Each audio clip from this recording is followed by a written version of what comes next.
দেশের বীর জওয়ানদের প্রতি শ্রদ্ধা জানাতে পদযাত্রা।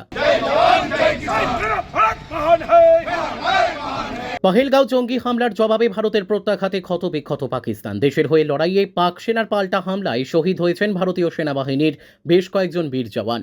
বুধবার নবান্নের রাজ্য মন্ত্রিসভার বৈঠকে ভারতীয় সেনাবাহিনীর কৃতিত্ব ও আত্মত্যাগ নিয়ে আলোচনা করতে গিয়ে শহীদদের প্রতি সম্মান ও শ্রদ্ধা জ্ঞাপন করতে রাজ্যের জেলায় জেলায় শনি এবং রবিবার দুপুর 3টে থেকে বিকেল 5টা পর্যন্ত দলের তরফে মিছিল করার কথা বলেন মুখ্যমন্ত্রী মমতা বন্দ্যোপাধ্যায়।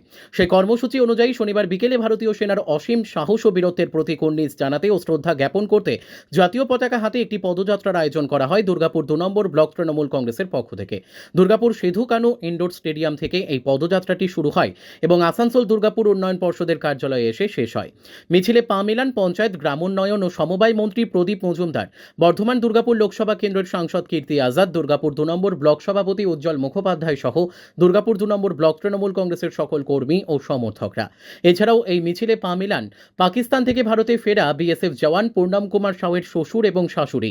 সাংসদ কীর্তি আজাদ বলেন, আজ আমরা সকলে নিশ্চিন্তে ঘুমোতে পারছি শুধুমাত্র ভারতীয় বীর জওয়ানদের জন্যই। ভারতীয় বীর জওয়ানেরা মাতৃভূমির সুরক্ষায় সর্বক্ষণ নিরলসভাবে নিয়োজিত রয়েছেন। তাদের অদম্য সাহস ও বীরত্বের প্রতি শ্রদ্ধা ও কৃতজ্ঞতা জানাতেই এই মিছিল।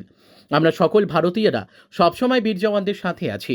এরই পাশাপাশি ভারতীয় জওয়ান পূর্ণম কুমার সাউয়ের শ্বশুর শাশুড়িকেও শ্রদ্ধা জ্ঞাপন করেন তিনি। আজকে কিসের জন্য আপনারা র্যালি বের করেছেন? आज हम उन सैनिकों को जो तीनों सेना है, थल सेना है, जल सेना है, वायु सेना है, उन सबों का आज उनके सम्मान के लिए हम लोगों ने आज यहाँ एक मिशन रखा है।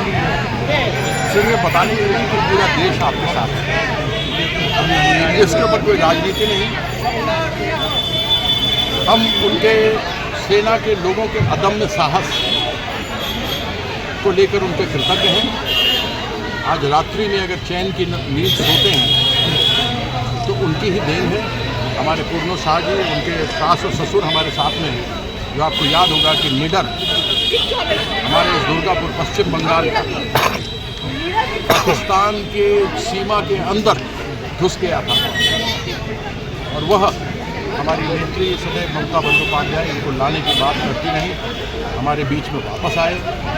ये हमारे लिए सम्मान की बात है कि वह केवल दुर्गापुर के नहीं हैं या पूर्व पश्चिम बर्धमान के नहीं हैं, केवल बंगाल के ही नहीं, लेकिन वो हमारे देश के सैनिक हैं जिसको हम सलाम करते हैं। और उनके सास और ससुर हम लोग के बीच में यहाँ उपस्थित हैं।